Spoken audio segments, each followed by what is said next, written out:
একটা বড় কোম্পানির সিইওর বেতন সর্বোচ্চ কত হতে পারে? Million dollar, billion dollar, 1 trillion dollar. Can you even imagine একটা কোম্পানির সিইওর বেতন হতে পারে ট্রিলিয়ন ডলার?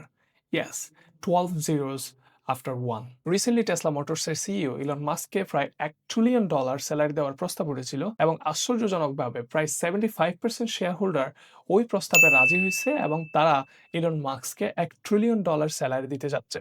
কিন্তু আপনি কি জানেন এত টাকা স্যালারি দেওয়ার পিছনে আসলে রিজনটা কি? Here's the tweet. Elon Musk কিন্তু কখনো এত টাকার স্যালারি ক্যাশে নিতে পারবে না বা নিবেও না because of the tax burden. এবং এই পরিমাণ স্যালারি পাওয়ার জন্য তাকে কিন্তু বিশাল বড় বড় কয়েকটি শর্ত দেওয়া আছে। সেখান থেকে প্রথম শর্ত যেটা সেটা হচ্ছে টেসলা মোটরসের ভ্যালুয়েশন নিয়ে যেতে হবে $8.5 ট্রিলিয়ন, যেটা বর্তমানে আছে $1.5 ট্রিলিয়ন।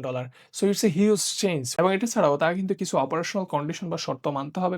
যেমন একটা হচ্ছে তাকে 10 মিলিয়ন ইউনিট টেসলা কার বা টেসলা ভেহিকল গুলো সেল করতে হবে, 1 million unit humanoid robot sell করতে হবে এবং 1 মিলিয়ন ইউনিট তাকে রোবোটিক্সে সেল করতে হবে within next 10 years.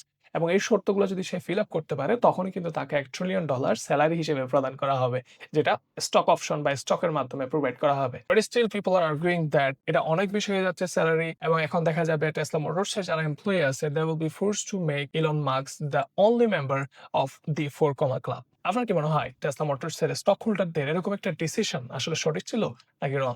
Late us know in the comment box.